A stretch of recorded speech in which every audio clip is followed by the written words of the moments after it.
Tariq Zahid is not a guy to be messed with. A man mountain, built like a brick outhouse, and on remand for a 2014 murder, Zahid is a massive player in the Comanchero, Australia's most powerful biker gang, and he operates out of Sydney, the nation's most populous city.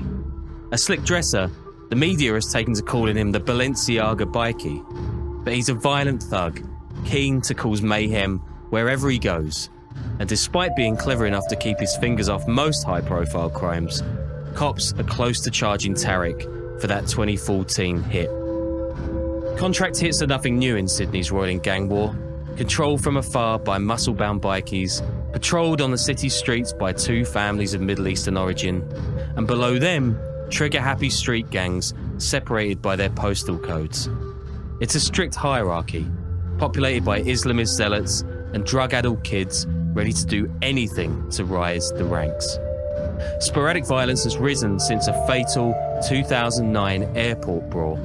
Cops are on notice. Politicians are feeling the heat. But 2022 will be the year that Sydney's criminal vendettas will explode into a full-blown war. Tariq and his gangster brother Omar are thought to have bounties on their heads.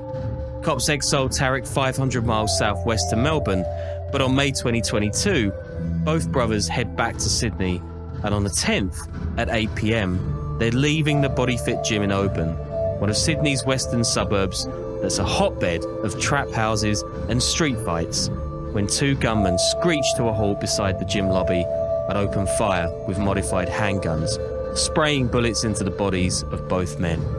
20 of them hit in total. Omar, 39, hits the white tile floor, blood pouring everywhere, fatally wounded. 40-year-old Tariq takes 10 bullets, one of which crashes directly into his right eye, but somehow he survives. The gunmen flee, ditching and torching their car in a nearby district before disappearing into the night. Sources will point the finger at two inexperienced youngsters, gang hopefuls who are such bad shots they almost kill each other in the hail of lead. But this is no ordinary gangland shooting. It's the opening salvo in a terrifying new era of gang violence that will cost innocent lives, annihilate an entire family, and lead to one of the biggest crackdowns in Australian police history. Welcome to the Underworld podcast.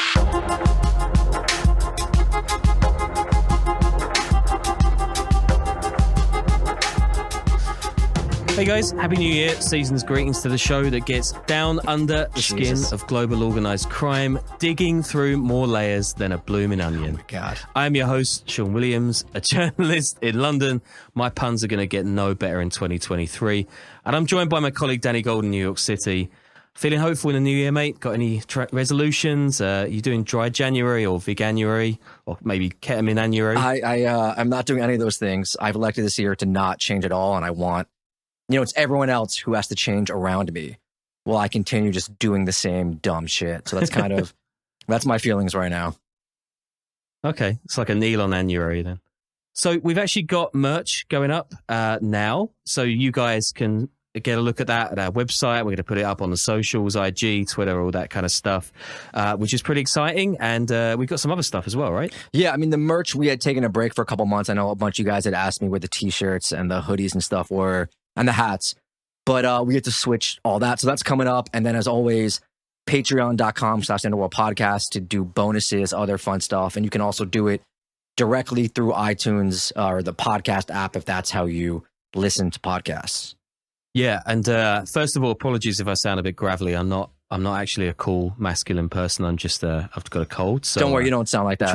We'll try and stumble through this. I hope it sounds all right. But yeah, this was your shout to look into this subject. And it's been one of the most interesting episodes I've researched in a fair while. And a lot of that stuff is down to the fact that Aussie crime journalists are actually among the best I've come across. I mean, there's so much information out there, some really detailed stuff about the key players that we're going to highlight in the show today. Yeah, I kept seeing a lot of wild stories on it that had been getting out there and hearing about this battle between these families. I think some fans might have messaged me. And then there's that video of the dude getting stabbed in prison. That is pretty wild. But yeah, I've never been to Australia or done any reporting there. I think you have, right? No, Well, I haven't been there, but I'm about to move to New Zealand, so I guess it's just a matter of time at this point. Yes, and but you did do reporting in New Zealand, right? Didn't you meet with some of those bikers and gangsters over there? Oh, yeah, they were cool guys. Well, cool in some senses. I'll be picking some of that back up in a couple months too, so that'll be pretty cool to do. I hate to go too hard on a Murdoch outlet, but there is this 4-part mini doco series at the Daily Telegraph. That's the Australian one called The War that I watched for this show. And if you're looking for more info afterwards, I mean, we've got the reading list that all the bonus subscribers get, but I recommend getting on that too. It'll cost you a couple quid for the subscription, but you should pay for journalism anyway, so that's a win-win.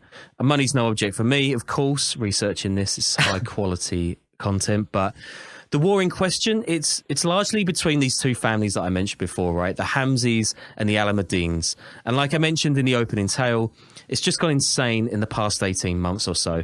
So a quick overview, right? Sydney's gang scene is governed from the top by powerful biker gangs, right? At the top of those sits the Comanchero. According to most sources, they've even toppled the Ndrangheta's proxies in the city, which is quite something. Yeah, I mean, that's wild to go after the international sort of mafioso. I know mafia usually means Sicily, but international clans like Ndrangheta and take over as a biker gang, right? We don't typically think of those guys as super well organized and super powerful, but I knew they were active there, but I thought these groups, these families were like international Lebanese clans like in Berlin that were at the top. I didn't realize the bikers were above them. Yeah, I mean, I definitely want to get more into the bikies as we go into 2023 because they're really interesting. I would imagine it has a lot to do with the shifting sands of like which drugs people are taking. A lot of it's stuff going from the Golden Triangle. So a lot of bikies hanging out in Pattaya and Bangkok and getting stuff from there. But yeah, I mean, for more stuff on those guys, check out the show from 2020 about the Melbourne gang wars of the 90s. Or maybe we did a show about Melbourne in the 90s ourselves. I don't know. We've done like a million of these now. But yeah, I won't go into too many details on the Comanchero and the other biker outfits in Australia, like the Hells Angels. We'll do that later on. But they sit above the Hamzys and the Alameddines, who've risen from street slingers and bar brawlers to become multi-millionaire drug empires. And below them is this patchwork of so-called postcode gangs. That's zip codes for you Americans, which are often populated by poor indigenous or ethnic Pacific Island kids who've been frozen out of Sydney society for decades. And yeah, that's it. Roll the outro, Dale. Yeah, I mean, basically, when you say postcode gangs, those are like your typical street crews. Yeah, this is stuff that they've been like openly described as Blood and Crip kind of street gang adjacent. So yeah, we'll get into that a little bit later on. It's pretty interesting, but I think the kind of vendetta between the two families is what I want to get into most in this show because it's just crazy. I mean, the characters involved, well, you're going to find out anyway. So let's go a little bit deeper, right? First off, a quick introduction to the great city of Sydney itself. Home to around 5.5 million people, capital, and by far the biggest city in Australia's New South Wales state, which, sorry Aussies, you're going to get some stuff you already know here. It's in the southeast corner of the country on the coast of the Tasman Sea between Oz and New Zealand. And it's home to Australia's oldest street, George Street, which, I don't know, I'm sceptical about that. And true to all self-respecting Australian locations, it has its own special breed of deadly animal, which is the Sydney funnel web spider, which apparently can kill a human in 15 minutes. Wait, so just in the city, there's a deadly spider like that? Like in the... Yeah. Like, I mean, Jesus. I mean, fucking Australia, man. Everything there is just trying to kill you. Just gotta... Wasn't it that scene in, like, Arachnophobia where there was some hideous thing living underneath the toilet seat that killed someone? That movie scarred me for... I think it was The Shower. That movie scarred me for life. God. Like, I was scared of spiders for a while. I saw that movie too young. Oh, yeah, it's horrible. Just kill it all fire. Sydney has over 100 beaches, so that's pretty cool. And although those two are probably crawling with like poisonous jellyfish or great whites or whatever, one of the beaches is called Woolloomooloo, which I think kind of, that evens it out. Yeah, definitely. But the main thing for this show is that Sydney is really rich. Its residents have an average salary around $70,000, but it's kept well away from these sprawling suburbs, which are gripped by poverty and drug use, the vast majority of which are located in the western and southwestern districts. Yeah, that's pretty wild. That $70,000 number is insane, man. Especially for a big city. I do remember like when I was backpacking in another life, like pre-Instagram, around Southeast Asia, a lot of the kids there were either headed to or coming from Australia because the minimum wage was so high. I think it was even like, I mean, I haven't fact checked this at all, but I think it was like $25 back then, which is insane. Yeah. So people would go there for 6 months, save up money, and then go travel or run out of money and go there. But yeah, is there any reasoning for that? You want me to get into global economics? I mean, no, actually, I don't. Keep it going. Never mind. Keep thousand levels above my pay grade. Yeah, keep it moving. Yeah, I'll keep it down to the fact. And yeah, I mean, Aussies have always known Sydney as a place of high crime, right? In fact, its nickname from way back in the 1920s was Sin City. And I'll avoid making any references to an island full of convicts or anything like that from this point on. Yeah, that's just low hanging fruit. But I think we do need to find a way to work in some, the Simpsons references, because that's just one of the greatest episodes of all time. All right, you win. I see you've played Knifey Spoony before. Oh my God, yeah, that's a classic. Yeah. So this is Sydney, guys. So now you know everything you need to know about Sydney. You're gonna be the coolest guy in the pub, and you know roughly how its gang scene works. So now down to the players, and you'll soon hear how these guys are not your average hoodlums. I've already mentioned Tarek and Armo as our head, big guys in the Comanchero, and they're under the influence of a long-time and very dangerous criminal named Mark Buddle. More on him later, but remember the name. He's basically the king of this underworld. But I want to focus first on that deadly feud between the Hamzys and the Alameddines, and we're going to kick off with the Hamzy family patriarch, Bassam Hamzy. Bassam is the son of Lebanese immigrants who moved to Australia during their country's civil war in the 1970s before having him in 1979. His father Khalil is actually an underworld figure himself, and he gets convicted on drug-related charges in the 90s. But his son is just going to outstrip that big time, and very soon too. Bassam becomes a drug addict from an early age, and he's just 19 years old when, at a nightclub on one of Sydney's main strips, he shoots dead an 18-year-old boy. Authorities sentence Bassam to 21 years for murder, but he's only just beginning. Inside, he converts to radical Islam and founds a gang, Brothers for Life, or B4L, that begins running drugs all around Sydney. And this is really interesting because it's a drug-dealing street gang that is bonded by radical religious belief. And it rises from the ashes of another gang called the Muslim Brotherhood movement, which is largely populated by men of Middle Eastern descent and brazen enough to get stuck into street fights with Sydney's ultraviolet bikers. That's just the name, right? It's not actually related to the actual Muslim Brotherhood movement. No, they're not actually linked to the Qatari style. I wouldn't want to make any assumptions there, but no, these are just a bunch of guys, a lot of them from Lebanon, and they get deep into Islamism. It's pretty crazy.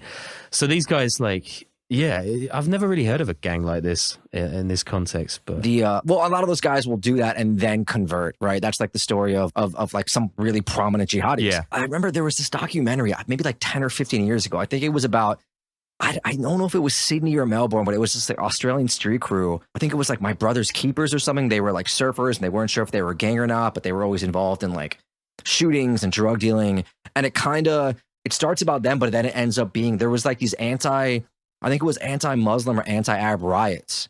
And I'm not sure, I don't remember exactly if they were in Sydney or in Melbourne or whatever, but that old doc really gets into like this sort of clashing that sounds like it was around this time when these street fights were happening between these like communities and all that. I don't know. It was pretty. I'll have to find that somewhere and put it on the social media. But there's some stuff that I've got up there from like old newspaper clippings from, I don't know, like 20 years ago, a bit before that. It's really interesting stuff. So as you'd expect for these kind of religious zealots, they go around, they beat up random LGBT people during Sydney's Mardi Gras festival.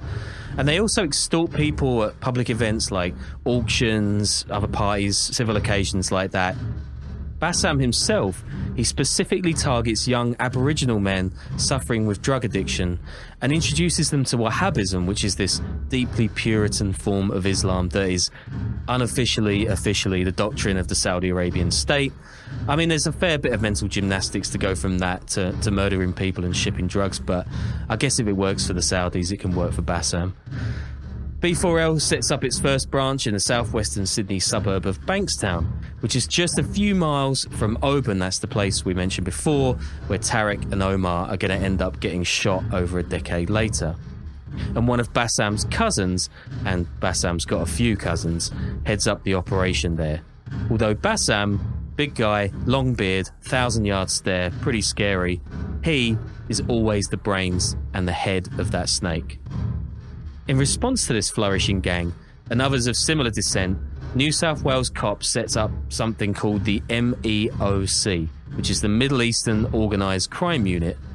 And tough up, they go on raids and they just try and bust trap houses and other corner stuff going on in the suburbs. But what do the B4L boys do in response? They get MEOC tattooed all over their knuckles, their necks.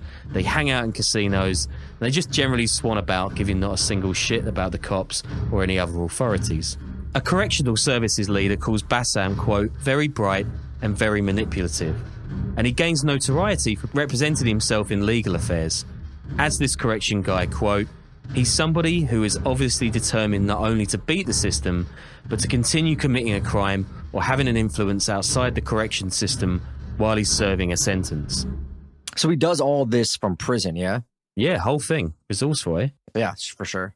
Yeah, I mean, that would be an understatement. To be fair, like in 2008, guards discover that Hamzy has been using a smuggled cell phone to run operations, making up to 450 calls a day, that's a call every 3 minutes, and I'm guessing he doesn't have a hands-free set, so, I mean, what the actual shit are the prison staff playing out there? Among the stuff these calls are quarterbacking, there are 2 kidnappings, torture, and a drive-by, and apparently the feds only get wind when they catch Hamzy passing this phone between cells with dental floss on surveillance cameras. Not the the dental floss is not on surveillance cameras. They catch him with them. Anyway, they chuck him into solitary, designate him the country's one and only, quote, extreme high-risk inmate, and they add another 22 years to his sentence with no chance of parole until 2035. And that obviously isn't the end of Bassam's story. But on March 23rd, 2009, another deadly feud splutters into life, and it will send shockwaves through the Hamzys and everybody else in Sydney's underworld. That day, members of the Comanchero and Hells Angels biker gangs spot each other at Sydney's airport, and this gigantic brass-knuckle brawl erupts. One of the gangsters even dies, and police arrest whole swaths of the Comanchero leadership in the aftermath. Anything on like the origins of these Aussie biker gangs, or should we save that for another episode? Because I'm always really interested in how these groups start up. Yeah, I'm gonna do another show further down the line about this because there's some crazy stuff there too. But this deadly fight, it leaves a power vacuum at the top of Australia's most powerful drug gang, the Comanchero, and into it steps Mark Buddle, this muscle-bound, shaven-headed bikie who at this point has already been involved in several murders, including that of a bank security guard who'd already surrendered to his men. He's also accused of beating his girlfriend and her sister and threatening to slit their throats, so he's a nasty prick. And when the heat gets too much after a couple murders, he flees. Guess where? Yeah, of course, it's Dubai. And he's currently rumoured to be living actually in northern Cyprus, that is, Turkish-controlled Cyprus, sitting on several dozen $million of bikie drug cash with a new wife who's pregnant. And if you don't know about Greece, Turkey, Cyprus, and how all that relates to Australia, well, I've left a few links on the reading list for you. It's touchy. Yeah, I mean, I know about what's going on there. I don't know the Australian, like how Australia plays into the conflict there. Well, like the Australians and New Zealanders have an interesting relationship with Turkey because of Anzac Day, which is kind of like a national day for both countries, which commemorates Gallipoli in the war, where like thousands and thousands of men were sent to their deaths. So that's something else laying below it, but also there's a huge Greek community in Australia, one of the biggest kind of immigrant communities. So, yeah, you can imagine that a divided nation like Cyprus is going to cause a bit of a ruckus. There's a reason that he went to the northern part. I think there's no extradition there. So, yeah. At the last I saw, actually, there was a story yesterday saying that his partner was pregnant or something. Like this, the Australian press just report on this guy every other day. Anyway, Buddle has bubbled to the top of the Aussie drug tree, and he is quarterbacking things from abroad, and he begins to forge closer ties to another Sydney crime family, the Alameddines. And like the Hamzys, These guys are Lebanese in background. Actually, the Alam al-Din family was a prominent Druze dynasty of warlords in like 17th and 18th century Lebanon under Ottoman rule. I don't know whether the Sydney Alameddines are direct descendants, but they're definitely similarly violent in their goals. Until 2015, the family operates quietly and doesn't really make that many headlines. But all that changes in 2015 with a crime that shocks Australia and makes global news. On October 2nd that year, at around 4:30 p.m, a 15-year-old Iraqi Kurdish Islamist radical named Farhad Jabbar strolls past a plainclothes officer outside the headquarters of the New South Wales Police in the inner district of Parramatta. He's carrying a .38 Smith & Wesson revolver. And moments later, 58-year-old Curtis Cheng, a police accountant of Hong Kong Chinese descent, heads out of the building's front door on his way home from a shift. Jabbar shoots Cheng dead, then continues firing the gun into the HQ's lobby, aiming at officers responding to the murder. 3 armed cops then shoot Jabbar himself dead. Investigators had seen increased, quote, chatter before the attack, but it still blindsides them. And there's a twist in the tale. Far from being the act of some lone wolf lunatic, the guy who supplied the gun to Jabbar? Talal Alameddine, 25-year-old scion of the Alameddine crime family and an avowed Islamist radical with ISIS sympathies. In October 2017, Alameddine pleads guilty to, this is a weird law, but, quote, possessing a thing connected with a terrorist act and supplying a pistol. It's pretty weird. A year later, he's sentenced to 17 years with 13 and a half before parole, and he refused to stand in a dock or renounce any of his batshit beliefs. Yeah, it's actually not that rare when it comes to, I want to correct what we talked about earlier, when it comes to these fundamentalist groups being involved in the drug trade. It's big in in North and West Africa. They're involved with the trafficking cocaine and that whole route up from West Africa into Europe and all that. And obviously, groups in the Middle East have been involved with drug trafficking before and all sorts of other vices. Taliban, I guess, as well. Right, and stuff like that. It's not a new thing, or it's not something that's that rare. These groups always seem to find loopholes for selling crack, but never for letting gay people or other religions live in peace with their heads still attached to their bodies. Is that woke? I'm not sure what woke is anymore. Maybe. I don't know. Here's The Guardian anyway. Quote, Justice Johnson said Jabbar and Alu were radicalized extremist supporters of Islamic State, while Alameddine had at least some level of sympathy for the fanatical organization. So yeah, the guy is not good. Yeah, no, he doesn't sound too nice. He's a bad man. But it also remembers, I think I talked about this in one of the early episodes, but in Kobani, I think I mentioned the guy who I was with after I left found a bag of, he said it was coke, and he tasted it, that had been with ISIS guys in Syria. They took it from them, and he had this giant plastic bag. You know what I'm talking about? I've mentioned this to you before, no? Yeah. I've heard the story. If you look up ISIS Kobani cocaine, you'll see the videos. I was with Just be careful when you're making that search, by the way. Yeah, make sure you're not being monitored. But I had left. I left a couple days before, and then he has the best story of all time, and he has this line in it where he's like, I hate to admit it, but I know what it tastes like, and I did a little taste, which is also incredibly foolish to taste the drug right there. I don't know, man, it's wild. But so they're not. Sorry, I'm rambling all over the place. But yes, ISIS does cocaine sometimes. Anyway, keep it moving. Sorry. I mean, if the Nazis did pervitin and meth, then I guess ISIS is probably getting high as well. I don't know. Yeah. Yeah. And I kind of disappeared down a bit of a rabbit hole researching this attack and the killing of Curtis Cheng. And my God, Australia, you've got some moody clerics kicking around. Pretty much all of its Grand Muftis have said some insane stuff about everything you might expect a religious zealot to be angry about. The guy that did the job from the early 90s to 2007, he'd been convicted of smuggling goods and claiming that Jews cause all wars, denying the Holocaust, saying women in skirts deserve to be sexually assaulted. He backed down on none of it, and there's way more besides that. So Aussie National Imams Council, yeah, boys, you got to clean your house. Yeah, it might be time to crack down a bit. Yeah, not great stuff. So this killing, for most Australians, is the introduction to the Alameddine family. And before long, Other members of this organisation face trial or they get sent down for drugs and organised crime-related offences. Talal's brother Rafat, 28, and cousins Bilal, 21, Jihad, 31, Rashad, or sometimes Rishad, 28, and Hamzy Alameddine, who's 27, have all gone through the legal system since Talal was convicted for Curtis Cheng's slaying. Now, their stronghold is another western suburb called Marylands, which is about 8 miles north of the B4L/Hamzy HQ, which is down in Bankstown, of course. Before long, the Alameddines have over 300 members, with young aspirants earning stripes by stealing cars, which one police source tells the Daily Mail they have, quote, down to an art. So here we've got these shifting sands at the very top of Sydney's crime tree.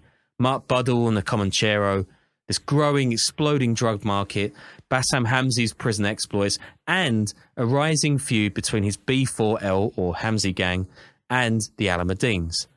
But before we get down to the brass tacks of that war and its effects on the city's streets, I want to take things back just a few steps, because it's clear at this point the New South Wales police have been caught completely off guard by these Middle Eastern families, and there is some fascinating history beside that too, which completely shocked me.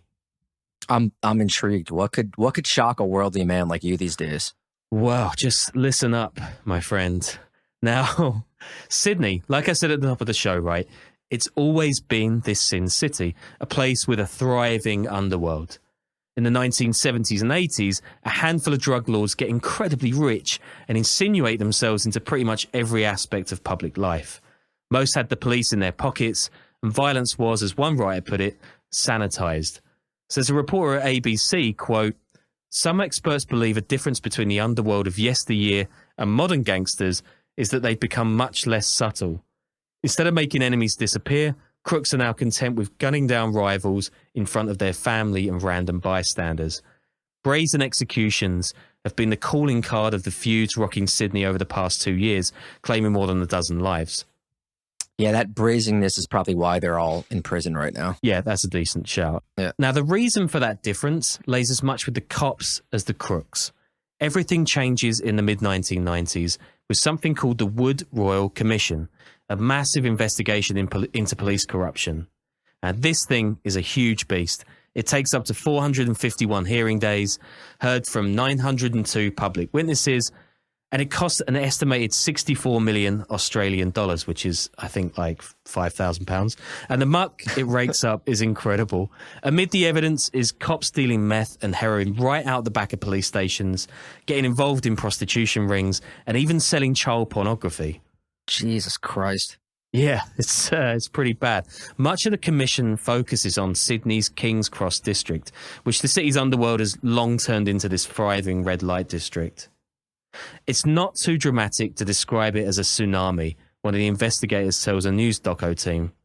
We were inundated with people rolling over, i.e. turning witness. Let us have no doubt that the corruption so far discovered is not systemic. Give us your new definition. Systemic clearly means, if we take its ordinary definition in the dictionary, affecting the entire organism. This is not systemic corruption. Doesn't the attitudes of your officers and your management of the force is at stake here, is it not, Commissioner? Do you acknowledge that evidence from officers Duncan DeMol, Kim Thompson, Neville Scullion, Steve Pentland, John Swan and others who've rolled over indicate that there's been no effective discipline or supervision of police who could get drunk on duty or absent themselves as they saw fit? Quentin, I don't want to comment. Your primary objective is to restore public confidence in the police service of New South Wales. Shouldn't you at least offer your resignation to the state government? No, Quentin. Why not? Well, the answer is no. One cop dies by suicide, 11 other people kill themselves on the back of this commission, and so many are caught in the commission's crosshairs that it offers a full amnesty to any officers who come forward with full admissions as to their corrupt activities. Okay, yeah, that is pretty fucking wild and shocking. It's I see. so huge. Yeah. Yeah. Anyway, at the end of all this madness, the Sydney Police undergoes a complete overhaul, including changes to education, guidelines, and a corruption investigation team within the force. It also leads to the decriminalisation of sex work in Australia and 284 bent cops are swept up in it. Wait, they legalized prostitution because the cops had been running it? Well, so what I've read is that the decriminalization of prostitution was kind of like on its way in, and the commission sort of ramped it up a bit. But yeah, it's pretty wild. And I mean, almost 300 cops getting involved in crime. I mean, come on, guys. So this thing does something very important to the underworld. It severs the ties between crime and cops, meaning that future gangs operate without the consent of the police, and gang rivalries are often settled in much more violent fashion. Quote, everybody knew who was who in the zoo. Dr. Michael Kennedy, a lecturer and former detective, says, quote, these people didn't want obvious violence because it cost them money. It's bad for business. And yeah, I mean, it is. Look at the Yakuza, look at everyone in Asian gangs. It's bad. Just his little Dr. Seuss quote beforehand kind of takes away from the seriousness of it. Yeah, ever so slightly, but I did enjoy it quite a lot. So yeah, it's good. In case you're a real masochist, I've put a full link to the full text of the commission's report on the reading list for the show. If you're in law enforcement, you might want to take a look as well. Apparently, this thing has been used as a blueprint for countering police corruption around the world since. I don't know how many cops we have listening to the show, but actually I'd like to find out. Now, like I said, I'm not going to go deep into the biker gangs or the war between the Comanchero and the Hells Angels beside the few points I made before. But this commission, it's kind of a changing of the guard in both the police and the criminal scene. And it helps the Comanchero take a far bigger slice of Sydney's drug pie heading into the 2000s. It also leads, by the way, to the rise of a shaggy-haired former surf champion and star of Australian's very own real-life Point Break. His name is Curly, and his story is amazing. And if you want to know more about him, we've got a bonus show off the back of this one, all about him. So check back in for that. Should be up tomorrow. The bonuses for those who don't subscribe are usually either interviews with people somehow involved, whether police or journalists, someone in the underworld, right? Or who reports on it. Yeah. Or short stories that are great, but just not enough for a full episode like this story here. Yeah, I think Sked It Up, I've got one. I've got an interview with a guy about Chechnyan MMA fighters. There's another one about drug dealers in London. There's some interesting stuff going up now. We're getting back on it. Anyway, back to the Hamzy Alameddine feud. Bassam Hamzy is, of course, in prison, but he's managed to get himself another cell phone, and he's directing more drug deals than ever from his cell. Tit-for-tat killings between the clans begin in 2013, and then in 2014, just before Talal Alameddine provides the gun that kills Curtis Cheng, a 28-year-old is convicted of attempted murder after shooting Bassam Hamzy's aunt, Maha, in the kneecaps and spraying her home with bullets from a Glock pistol over an unpaid debt. Minutes after that shooting, the car of a rival gang leader to Brothers for Life is shot up, and in December 2014, Hamzy's mother, Lola, is shot in the stomach through the door of her house, so this is getting pretty bad. Soon after, B4L is caught up in its own national scandal. In July 2016, Hamzy associate Abdul Abu Mahmoud's nephew, Adam, is killed in a brawl. A young man named Joshua Dillon is charged over the fatal stabbing, but he's found not guilty. Abdul doesn't believe that, though, and throughout the trial he makes threats towards Dillon, telling his father, quote, I am going to kill you and put your son. No, I'm going to kill your whole family. Remember this face. My name is Abdul Abu Mahmoud. Wait, so just to refresh my memory, Brothers for Life is Hamzy, and the Alameddines are the other. What's the other gang called? Yeah, they're just the Alameddines, but the Hamzys kind of like evolve out of Brothers for Life just to be the Hamzys, basically. Yeah. Okay. At first, Abdul struggles to find a hitman who'll kill a child, but with Bassam's help behind bars, he recruits a 29-year-old named Conrad Craig, who spent his whole adult life shifting between facilities, and they hatch a terrible plot to kill the Dillon's teenage son, Braden. Abdul picks Craig up from his release from one charge, and the hitman spends 3 weeks living in Abdul's home, until, in the early hours of Good Friday 2017, Craig bursts into the Dillon family house and holds Braden's mum and stepfather at gunpoint. Then he creeps up the stairs and he shoots Braden dead while he sleeps. Abdul is convicted of Braden's murder alongside Craig, who tries to slit his throat with scissors before confessing everything to cops. The judge doubts that the murder is a Brothers for Life killing, but most people believe that Bassam is ultimately responsible. And it looks like this terrible murder, the outcry behind it, and the arrest of several high-ranking B4L members might put paid to the Hamzy-led structure. Particularly eye-opening is the sentence of Bassam Hamzy's chief foot soldier, Farhad Kalmi. 60 years, with the possibility of parole after 43. And this is not like America where you get, I don't know, like 585 years or whatever. They usually have way, way lower sentences than that. Kalmi has since been in trouble for stabbing a fellow inmate. I think that's the video that you said you saw at the top of the show, right? Yeah. Yeah. Yeah. It looks like I think the prison guards basically, like they arrange it so that that guy gets stuck basically in a cell with him and like no one else is there and he's got a knife. It's pretty wild. That's so fucked. Yeah. Yeah. So, I mean, it's fair to say that this guy is not trying to curry favor with the state anymore. And on the back of this, cops then raid Bassam's cell again. I mean, how are they not just doing this every day? And how many cubby holes does an Australian prison cell actually have? Yeah, I mean, they just look really incompetent. Yeah, I mean, they definitely are. Anyway, this time round, shock horror, they find a USB stick with Islamic State propaganda and the B4L's completely nonsensical motto. I mean, to see if you can pick a few holes in this one. Quote, courage, honor, no mercy, mercy for the weak, family for life.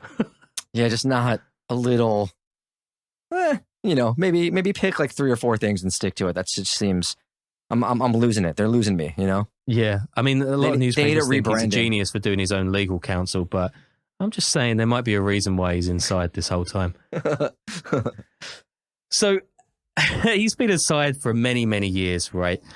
But he's definitely no Oscar Wilde. Actually, he's probably have Oscar Wilde murdered, so maybe it's funny if he is Oscar Wilde for the purpose of this show, whatever.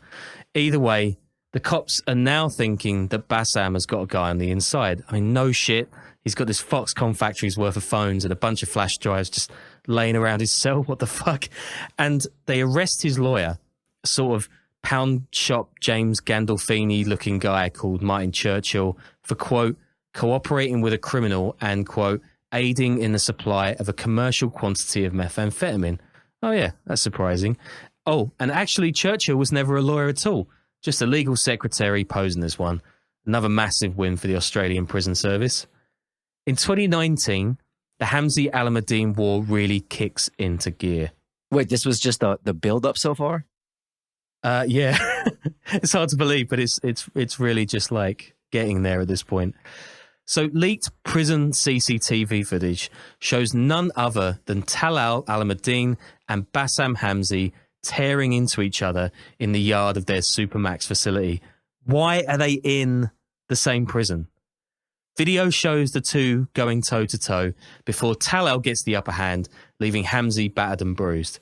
But this obviously inflames the already febrile state on the streets of Sydney's western suburbs, and by the fall of 2020, bodies really start dropping fast. That actually might be the video that I was thinking of, to be honest with you.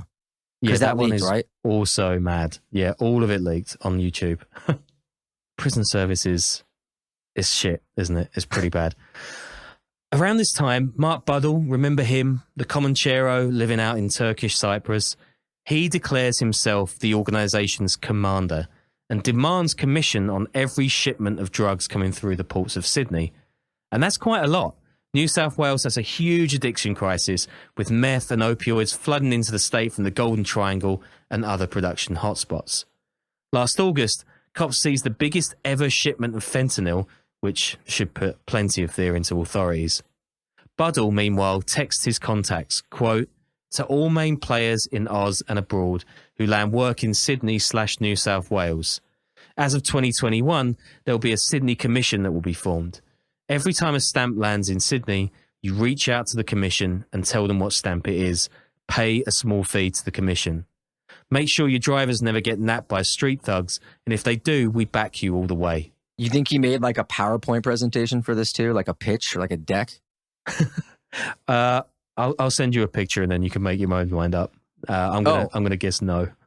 Also, I found that one that I was talking about, that stabbing video. It was actually, I guess there have been a lot of stabbing videos in Australian prisons. We probably should have looked that up, but it's one of the Brothers for Life bosses, or ex-bosses, a guy, that guy, I think Farhad Kaomi, you mentioned him, right? Yeah. He takes a razor blade out and starts stabbing a handcuffed triple murderer named Abu Zar Sultani.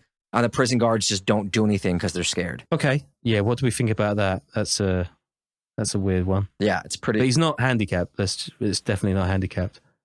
Yeah, apparently later that same year, so this is why he was locked up.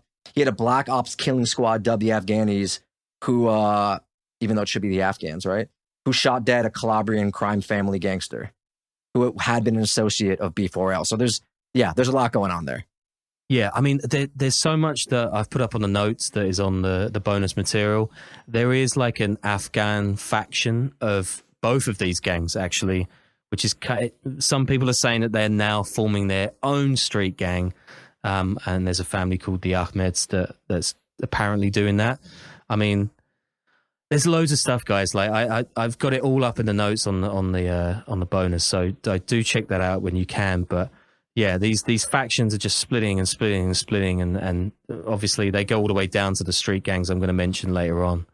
Anyway, after Mark Buddle issues his kind of declaration of intent with every shipment of drugs coming through the port of Sydney, this leading Hamzy soldier called Majid Hamzy, he tries to offload a shipment of 400 kilos of coke through Sydney without Buddle's approval. I mean, that's a fair bit of cocaine. There's already been bad blood, right? Hamzy has issued a hit on Buddle unsuccessfully. I mean, if you're going to come at Buddle, you pretty much better not miss. So on October 19, 2020 at 7:30 a.m., Majid Hamzy is leaving his home when two gunmen again, shoot him dead in the street. And now we are really off to the races. Buddle believes he's being screwed by the Hamzys, and he sides with the Alameddines in their feud. Anybody associated with either family is a target, even if they're completely innocent. Teenagers, pensioners, aunts, uncles, grandparents, dozens are shot dead, usually by young kids' stolen cars with modified Glocks or other rapid-fire pistols.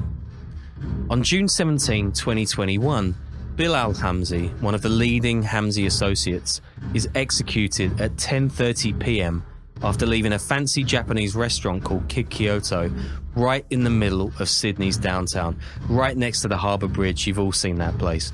Days later, cops foil a plot to murder Ibrahim Hamzy on Sydney's North Shore, so this war is no longer confined to the west and southwest of the city. On October 19, 2021, a black Toyota Camry parks outside the home of teenage gangster Salim Hamzy and his elderly father Tufik. A 25-year-old man leaps out of the car and shoots both men dead. And it continues. January 6 last year, Bassam Hamzy's 35-year-old brother, Ghassan Amoun, is shot dead outside a Sydney beauty salon, shot twice in the head execution style by a gunman driving a stolen Mini Cooper before they set the car alight. What can you do? One resident tells a TV station, adding, quote, "It's everyday life now." So at the bottom of all of this crazy violence are the street gangs acting out so-called postcode wars, many of which are under the tutelage of the Hamzys or the Alameddines. Local authorities have likened it to the Bloods and Crips territorial wars of the 1990s. Primary school kids are being recruited into what is quickly becoming the worst era of organised crime in Sydney's history. Now, these guys aren't Middle Eastern, they're not Islamists. Many are disaffected youth from Sydney's long sideline Pacific and Indigenous communities. They're fighting for turf and corners and tiny scraps of the big players' riches. There's the usual collection of mostly shit drill tunes, a bunch of rap crews rhyming about shanking and beating the crap out of each other. And one of these guys, I Huncho, is a key member of the Alameddine family. And from what I've researched, he seems to be like this, the go-between between the family and the street gangs, who are fiercely patriotic about their neighbourhoods. And this is a feared gang leader called Franny Loco from a district way out west, way beyond Bankstown, Oban, or Maryland's, called Mount Druitt. Quote, You fight for your area, you know? And as dumb as that sounds to most people, for us, out here, it's something to die for.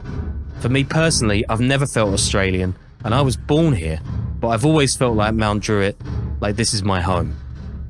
And this conveyor belt of young soldiers is great for the crime syndicates, but it's created a whole cycle of horror in Sydney's poorest quarters. Here's a South West Sydney GP and community leader, quote, "A lot of people who've witnessed the violence are definitely suffering from acute post-traumatic stress, and unfortunately, it's progressing to a chronic post-traumatic stress disorder.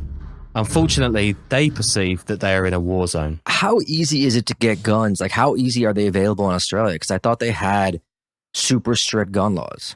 Yeah, I thought so too. No comment. I have no idea where the guns are coming from, but they always get there in the end. I mean, maybe they're circulating them around, but I've seen some raids where police have got a whole bunch of equipment, so clearly something's gone wrong there. The cops have got heavy-handed in response to all of this violence. I mean, you can kind of understand, but they're now using controversial new laws that allow the search of, quote, serious drug convicts on the streets or in their homes without warrants at all.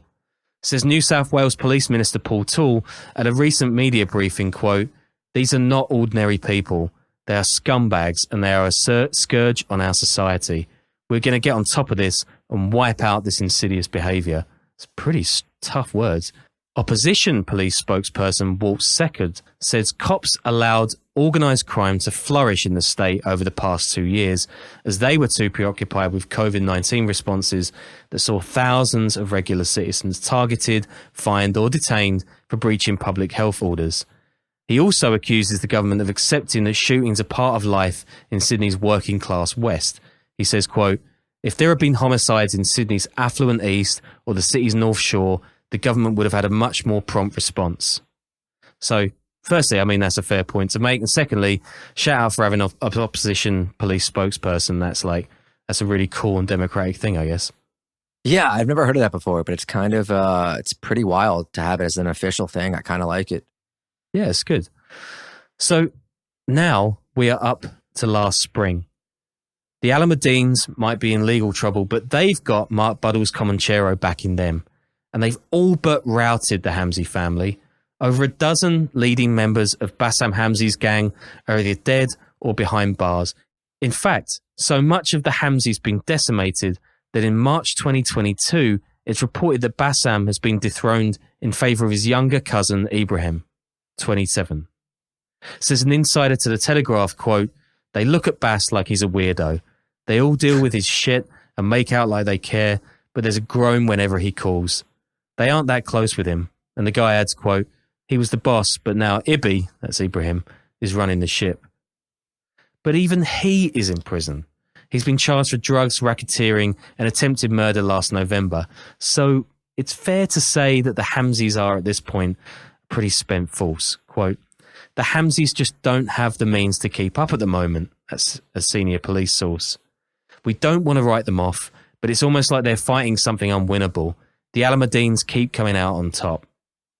May's attempted double assassination of Tariq and Omar Zahed could therefore be seen as a rubber stamp on the power of Mark Buddle and the Alameddines. But Buddle will go for whoever gets him the most cash. And in recent months, police have really stepped up their attempts to break the Alameddine family. Operation Hawk has arrested 82 members since March 2022, with cops claiming they're breaking up the entire organisation. Several months ago, 450 police carried out 29 separate raids across Western Sydney, arresting 18 people. "I'm confident we've cut the head off the snake," says one commissioner. Cops claim the syndicate is running 36 phone numbers, offering a, quote, "smorgasbord of drugs," and making up $250,000 profit each week per phone, in US, that is. One of the numbers has over 700 customers, and these phones, claim police, are the very prized possessions that have sparked the majority of the murders between the Hamzys and the Alameddines. Damn, bro, sounds like the St. Louis stuff we talked about. Yeah, man, and it's not a lot better for the amount of murders either, like considering the size of these like suburbs, that is, because still so much of this isn't hitting those affluent areas, although the CBD killing of one of the Hamzys, that really did put people's noses out. Anyway, with cops smashing one clan, and the other clan either dead or out of action, 2023, you would hope, could see a lull in the violence on Sydney's streets. But the Comanchero are still strong as ever, with Buddle in his Cypriot lair. The drugs keep coming, and there is no shortage of street toughs ready to step up and take control of a thriving drugs market. So I reckon this is a story that we'll be coming back to, no doubt. Yeah, it's a good one, man, and you did a good job with it. I'm glad that we got it out there. So as always, bonus episodes, patreon.com/Underworld Podcast or iTunes. And anything else, man, or until next week? Yeah, just look out for that bonus show as well if you want to know more about the surf dude that got himself in a bit of bother. But until next week. All right.